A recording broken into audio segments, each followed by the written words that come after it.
1টার দিকে বাচ্চাদের ছুটি হয়। তো যারা এক্সট্রা ক্লাস করে তারা কলেজেই স্থান করছিল, আর যারা ছুটি হচ্ছিল অনেকে মাঠে আবার চারপাশে খেলাধুলা করে।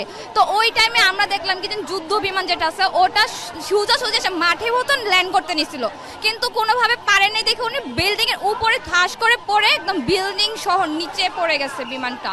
তো ওটার মধ্যে অনেক টিচার আয়া মামারা থাকে, ওদের অনেক ক্ষতি হয়েছে, অনেকে আহত আবার অনেকে নিহত হয়েছে। বাট সাথে সাথে ফায়ার সার্ভিস হেল্প করছে, যাই পানি দিয়ে একদম বাচ্চাদেরকে বের করে আনা, অনেকে ট্রাই করছে। আর যাদের উপর বিমানটা ক্র্যাশ করছে অনেকেই এটার হাত পা ছন্ন বিছন্ন, আবার পুরা অনেক অনেক সমস্যা হয়েছে।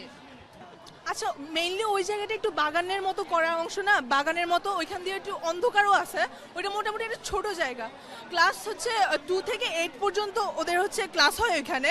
ওই জায়গাটার সাথে আবার হোস্টেলও আছে, তাই না? হ্যাঁ, বাচ্চাদের হোস্টেলও আছে।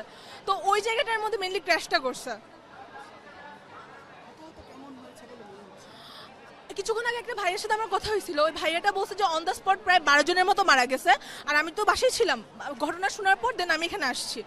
তো আমার বড় বোনের যেহেতু ওই ক্যাম্পাসে পড়ে, ওদের ফ্রেন্ডরা তো হোস্টেলে থাকে, ওরা ওইখান থেকে জানাইছে প্রায় 30টারও অধিক স্টুডেন্ট মারা গেছে, 30 জনের অধিকও স্টুডেন্ট মতো মারা গেছে।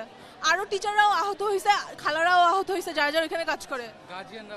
হ্যাঁ, গার্ডিয়ানরাও আহত হয়েছে। এই অ্যাম্বুলেন্সে করে, হ্যাঁ, এই অ্যাম্বুলেন্সে করে আসলে যারা এসেছেন তারা ডোনার, আসলে রক্ত দিবেন। তবে এর আগে বেশ কয়েকটি অ্যাম্বুলেন্স এসেছে, পুলিশের গাড়ি এসেছে, ফায়ার সার্ভিসের অ্যাম্বুলেন্স এসেছে। সেখানেও আমরা দেখেছি প্রত্যেকটা অ্যাম্বুলেন্স থেকে আসলে 3 থেকে 4 জন করে যারা আহত হয়েছেন তাদেরকে নামানো হয়েছে। এর মধ্যে আমরা কয়েকজনকে দেখেছি যারা আসলে গুরুতর আহত। তবে এখানে আসলে সেই শুরু থেকেই যারা আছেন আমরা তাদের সাথেও একটু কথা বলার চেষ্টা করব যে তারা আসলে যে দীর্ঘ সময় ধরে এখানে অবস্থান করছেন, কি দেখছেন।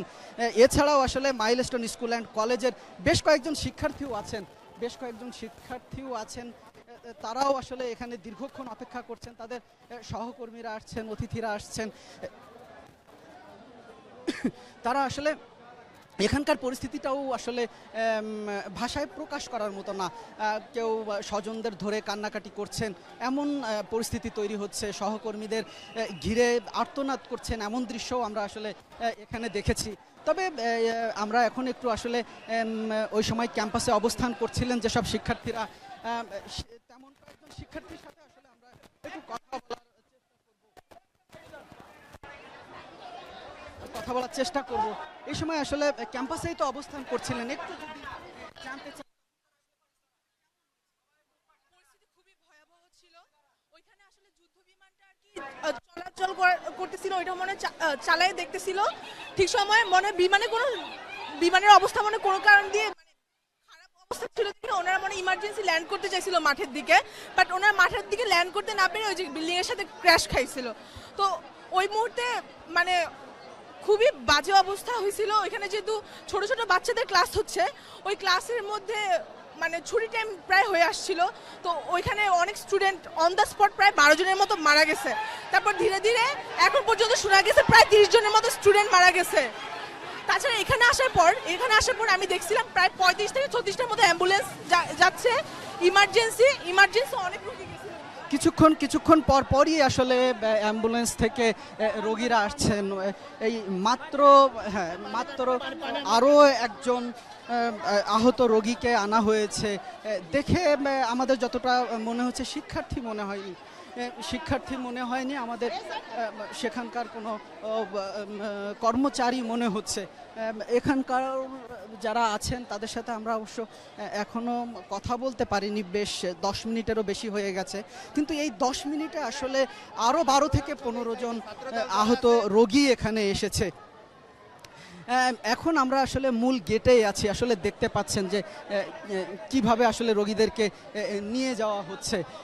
এখানে আমরা আসলে সেই আরও ঘন্টা 2-1 আগে থেকেই স্বেচ্ছাসেবক হিসাবে আশপাশের উৎসুক যেসব মানুষগুলো তারাও এখানে অবস্থান করছেন। আমরা এমন কিছু মানুষের সাথে আসলে এখানে কথা বলার চেষ্টা করব। আসলে আপনিও তো আসলে এখানে দীর্ঘ সময় অবস্থান করছেন, কি দেখছেন এখানকার?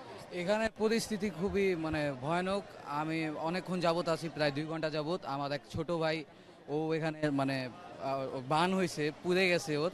তো এখানে অনেক গার্জিয়ান ছিল যারা আপনার হচ্ছে ওই তাদের সাথে বাচ্চাদের সাথে ছিল, তারাও অনেকে, একজনের অবস্থা খুবই খারাপ, চোখ পুড়ে গেছে, পুরো বডি পুড়ে গেছে।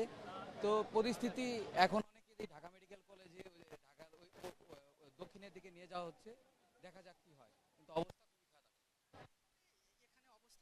আমরা আসলে যতটুকু নিশ্চিত হতে পেরেছি যে বিমানটা আসলে যেখানে ক্র্যাশ হয়েছে এই অংশটাই ছিল আসলে শিশু শ্রেণী, প্লে থেকে ক্লাস 8, পুরোই আসলে শিশুদের ক্লাসরুম।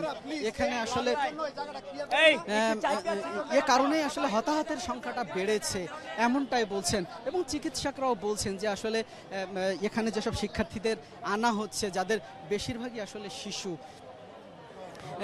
কারণ এখানে প্লে থেকে ক্লাস 8-এর যে অংশটা এই অংশেই আসলে এই বিমানটা বিধ্বস্ত হয়, এবং বিমান বিধ্বস্তের ঘটনা সচরাচর যত দ্রুত হয় এত দ্রুত আসলে যেহেতু মুভ করার কোনো সুযোগ থাকে না, সুতরাং এ কারণেই আসলে হতাহতের সংখ্যা বেড়েছে।